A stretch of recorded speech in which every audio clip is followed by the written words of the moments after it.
Bus stand থেকে আমাদের সাথে এই মুহূর্তে যুক্ত হয়েছেন সহকর্মী মারুফ হাসান।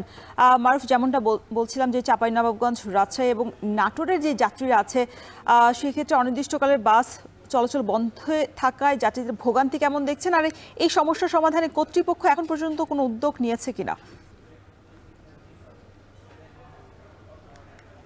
রওশন, গতকাল থেকে আজ পর্যন্ত এখন পর্যন্ত আমরা দেখতে পাচ্ছি যে ঢাকা গাবি যে সব বাস রাজশাহী এবং নাটোর চাঁপাইনবাবগঞ্জ থেকে ছেড়ে যায় সেই বাস চলাচল বন্ধ আছে। শুধুমাত্র একতা বাস ছাড়া বাকি সব বাস কিন্তু আমরা দেখতে পাচ্ছি যে বন্ধ আছে।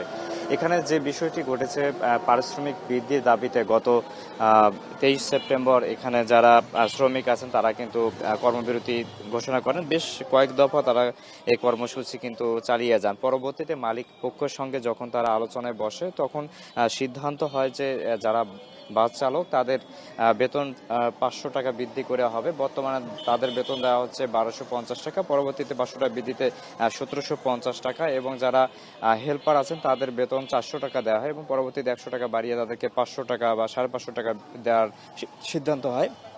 পাশাপাশি যারা সুপারভাইজার আছেন তাদের 500 থেকে 700 টাকার মধ্যে দেওয়ার সিদ্ধান্ত কিন্তু পরবর্তীতে নেয় এবং সব দাবি দাওয়া মেনে নেওয়ার পরে যখন শ্রমিকরা কাজে ফিরেছেন ঠিক তার পরেই দেখা যাচ্ছে যে মালিক পক্ষ অনির্দিষ্টকালের জন্য বাস চলাচল কিন্তু বন্ধ করে দেয়, যেটা পূর্ব কোনো ঘোষিত সিদ্ধান্ত ছিল না।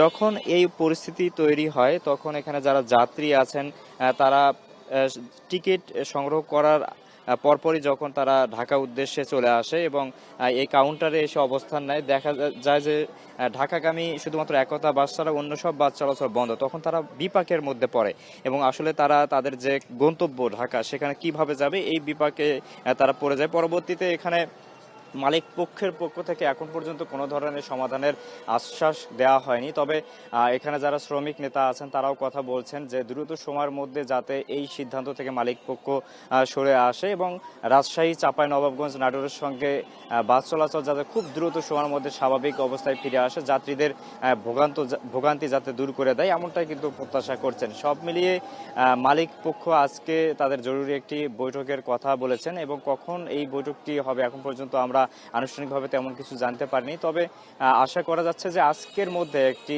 সুষ্ঠু সমাধান আসবে বলে আমরা জানতে পেরেছি। রওশন, রাজশাহীর শিরুইল বাস স্ট্যান্ড থেকে আমার কাছে এই ছিল এখন পর্যন্ত বাস চলাচলের সবশেষ খবর। রাজশাহী থেকে যুক্ত ছিলেন সহকর্মী মারুফ হাসান।